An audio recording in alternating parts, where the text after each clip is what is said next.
أعوذ بالله من الشيطان الرجيم. بسم الله الرحمن الرحيم. فإذا قضيتم مناسككم فاذكروا الله كذكركم آباءكم أو أشد ذكرا فمن الناس من يقول ربنا آتنا في الدنيا وما له في الآخرة من خلاق. حضرات، حج اور اس کے بہت سے ارکان کی بات ہو رہی تھی. کل یہ بتا دیا گیا تھا کہ عرفات سے جب لوٹو تو اللہ کا ذکر کرو. مشعر حرام میں مزدلفہ میں اللہ تعالیٰ کا ذکر کتنا کرنا ہے، کیسے کرنا ہے، کل اس پر بات ہوئی تھی.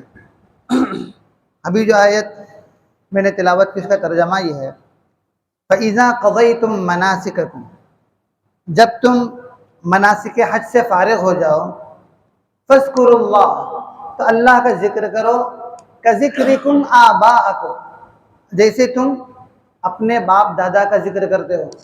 او اشد ذکر، یا اللہ کا ذکر اتنا کرو جتنا اپنے باپ دادا کا ذکر کرتے ہو اس سے بڑھ کر کے کرو.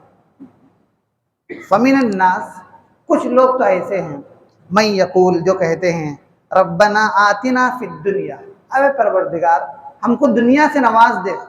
اللہ تعالیٰ فرما رہا ہے وما لہ فی الآخرۃ من خلاق، ایسے لوگوں کا آخرت میں کوئی حصہ نہیں ہے. ومنہم من یقول، اور کچھ لوگ تو وہ ہیں جو کہتے ہیں، ربنا آتنا فی الدنیا حسنہ، اے پروردگار ہمیں دنیا میں بھی بھلائی عطا فرما، وفی الآخرۃ حسنہ، اور آخرت میں بھی ہم کو کامیابی سرخروئی عطا فرما، وقنا عذاب النار، جہنم کے عذاب سے ہم کو بچا دے. حج کے ایام سے فراغت کے بعد جاہلانہ جو رسوم تھے اس کے اوپر اللہ تعالیٰ پابندیاں لگا رہا ہے، اور اہل ایمان سے کہہ رہا ہے کہ حج کے دنوں میں زمانے جاہلیت میں جو رسوم تھے، حج سے فارغ ہو گئے، مینا کے 3 دن کے جو قیام کی بات آتی ہے، وہاں مشاعرے سجتے تھے، میلے ٹھیلے لگتے تھے، محفلیں ہوتی تھیں، کاروبار منعقد ہوتے تھے، اور اس طریقے کی بہت سی چیزیں جو ان دنوں میں کم از کم واہیات سمجھی جاتی تھی اس کی وہاں پر مجلسیں منعقد کرتے تھے، اور اپنے باپ دادا کا ذکر مفاخرت کے ساتھ شعر و شاعری کے ذریعے، اشعار کے ذریعے، ارے ہمارے باپ دادا نے ایسے کیا، تو کارناموں کا ذکر کرتے تھے. اللہ تعالیٰ کہہ رہا ہے جب تم مناسک حج سے فارغ ہو جاؤ، 10 ذی الحجہ کو جب تم کنکریاں مارو، 10 ذی الحجہ چونکہ حجات کے لیے بہت زیادہ مشغولیت کا دن ہوتا ہے، اسی دن آدمی قربانی کرتا ہے، کنکری مارتا ہے، طواف کرنا پڑتا ہے، صفا مروہ کے درمیان سعی کرنی پڑتی ہے. تو یہ جتنی چیزیں ہیں، ان سب چیزوں سے جب آپ فارغ ہو کر کے مینا میں پہنچ جاؤ، فاذکروا اللہ، تو اللہ کا ذکر کرو. کیسے ذکر کرو؟ ان کو یاد دلایا جا رہا ہے کہ جیسے زمانے جاہلیت میں تم لوگ مجلسیں منعقد کر کے باپ دادا کے کارناموں کو فخر کے ساتھ جو بیان کرتے تھے، اللہ کا ذکر اس سے بھی بڑھ چڑھ کر کے کرو. ومن الناس، اور کیسے کرو؟ کذکرکم آباءکم او اشد ذکر، جیسے باپ دادا کا ذکر کرتے تھے اتنا کرو، کم سے کم اتنا کرو، نہیں تو اس سے زیادہ تم کو کرنا چاہیے. فمن الناس، کچھ لوگ تو ایسے ہیں، من یقول، جو کیا کہتے ہیں، جن کے پیش نظر صرف دنیا ہوتی ہے. حج میں جاتے ہیں، وہاں بھی سب سے پہلے جب دعائیں کرنے کا موقع آتا ہے، ساری دنیاوی اغراض و مقاصد ان کے ذہن و دماغ میں رہتے ہیں، وہی اللہ تعالیٰ سے دعائیں مانگتے ہیں. دنیا کے اندر ہمیں یہ بھلائی ہو، ہمارے کاروبار میں ترقی ہو، ہمارے فلاں چیز بہتر ہو. ساری دنیاوی اغراض و مقاصد ہی کے ارد گرد گھومتی ہے جن کی چیزیں، ان کے بارے میں اللہ تعالیٰ فرما رہا ہے جو یہ دعا کرتے ہیں. اب دیکھیے آگے ایک دعا آ رہی ہے، اس دعا سے پہلے اللہ تعالیٰ ان لوگوں کے دلوں کا حال بیان کرتے ہوئے کہہ رہا ہے من الناس من یقول، کچھ لوگ تو ایسے ہیں جو کہتے ہیں ربنا آتنا فی الدنیا، ہمیں دنیا میں نواز دے. دنیا کی بھلائی اگر آدمی پیش نظر رکھ کر کے اللہ تعالیٰ سے مانگتا رہے اور صرف دنیا پیش نظر رہے، اللہ تعالیٰ کہہ رہا ہے وما لہ فی الآخرۃ من خلاق، ایسے لوگوں کا آخرت میں کوئی حصہ نہیں. جیسے کہ جو آدمی من کان، قرآن مجید کے اندر دوسری جگہ ہے من کان یرید حرث الدنیا نؤتہ منہا، جو آدمی دنیا کو تلاش کرتا ہے، نؤتہ منہا. مفسرین بیان کرتے ہیں من کے اندر جو بات ہے وہ تصور سے ماورا ہے، ہم اسے تھوڑا سا نواز دیتے ہیں. ومن کان یرید حرث الآخرہ، اور جو آخرت کی کھیتی تلاش کرتا ہے، مطلب آخرت کی بھلائیاں مانگتا ہے، نزد لہو فی حرثی، ہم اس کی بھلائی کے اندر اضافہ فرماتے ہیں۔ اضافہ یہ اللہ تعالیٰ کا وعدہ ہے۔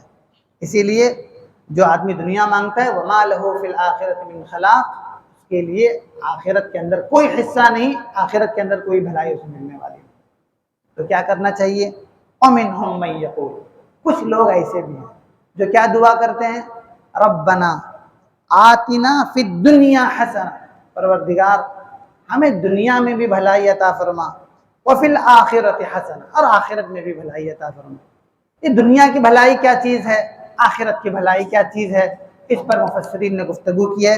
دنیا کے اندر بھلائی، آدمی اپنے لیے صحت مانگے، اپنے اہل و عیال کے لیے صحت مانگے، دنیا کے اندر آدمی رزق حلال میں وسعت مانگے، دنیا کے اندر آدمی اس کی ضروریات کی تکمیل اللہ تعالیٰ سے مانگے، اعمال صالحہ کی توفیق مانگے، علم نافع مانگے، عزت مانگے، وجاہت مانگے دنیا کے اندر، اور عقائد کی درستگی مانگے، اخلاص مانگے، اور ان تمام خوبیوں کے لیے ایک لفظ قرآن مجید نے بیان کیا، وہ حسن۔ اتنی ساری خوبیاں، صحت، مال، عافیت، دنیاوی زندگی کے اندر بھلائی، آخرت میں کامیابی، عمل کے اندر اخلاص، یہ ساری چیزوں کے لیے ایک لفظ قرآن مجید نے بڑا جامع لفظ استعمال کیا کہ ہمیں دنیا کے اندر بھلائی عطا فرما، وفی الآخرۃ حسنہ۔ اتنا ہی نہیں، دنیا ہمارے پیش نظر نہیں ہے، دنیا ہمارا مطمع نظر نہیں ہے، بس دنیا کے اندر ہیں، اس لیے ہماری دنیاوی ضرورتیں بھی پوری فرما، وفی الآخرۃ حسنہ، اور آخرت کے اندر بھی ہمیں بھلائی عطا فرما۔ آخرت کی بھلائی کیا چیز ہے؟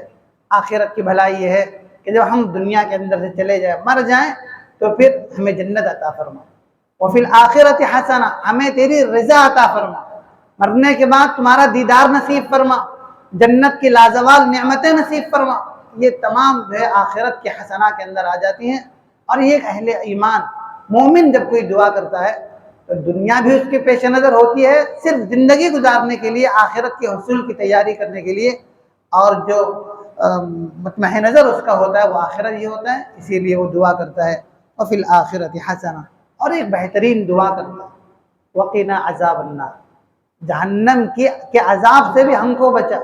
کتنی جامع دعا ہے یہ دعا، جو ہے اللہ کے رسول صلی اللہ علیہ وسلم طواف کے دوران دعا کرتے تھے، بڑی جامع دعا ہے، دنیا کی بھلائی، آخرت کی بھلائی، ساری بھلائیاں اس کے اندر موجود ہیں۔ اور پھر اللہ تعالیٰ فرما رہا اولئک لہم نصیب مما کسبوا، یہ وہ لوگ ہیں جن کے لیے ان کا کیے ہوئے کے اندر ایک حصہ ہم نے رکھا ہے، واللہ سریع الحساب، اللہ تعالیٰ بہت جلد حساب کرنے والا ہے۔ ایک اتنا بڑا چھوٹا سا جملہ ہے قرآن مجید کا، اس کے اندر دھمکی بھی ہے، اس کے اندر تسلی بھی ہے۔ تم لوگ اگر یہ سمجھتے ہو کہ دنیا چاہیے اور دنیا کے اندر ہی ڈوبے ہوئے ہو، گھبرانا نہیں، موت آئے گی، ہم تمہارا جو ہے سارے کیے دھرے کا حساب کریں گے، سارا کچا چٹا باہر آ جائے گا، اللہ تعالیٰ بہت جلد حساب کرنے والا ہے۔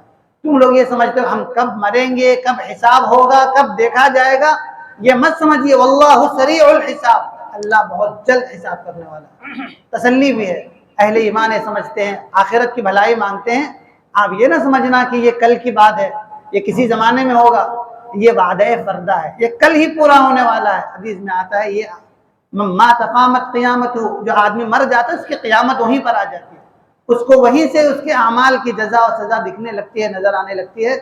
اس لیے گھبرانے کی ضرورت نہیں ہے، یہ آنکھیں کھل جاتی ہیں، وہاں کی آنکھیں بند، یہ آنکھیں بند ہوتے ہی جو ہے آخرت کی آنکھیں کھل جاتی ہے، جزا اور سزا دونوں آدمی کو نظر آنے لگتے ہیں۔ اللہ بہت جلدی حساب کرنے والا ہے، آپ کو گھبرانے کی ضرورت نہیں۔ اہل ایمان کے لیے تسلی ہے، اور جو نافرمان ہیں ان کے لیے دھمکی ہے کہ تم جو سمجھتے ہو یہ کبھی ہوگا، کس دن ہوگا، یہ بہت جلد ہونے والا ہے۔ اللہ تعالیٰ سے دعا ہے کہ اللہ تعالیٰ ان آیات پر غور و فکر کرنے کی توفیق نصیب کرے۔ وآخر دعوانا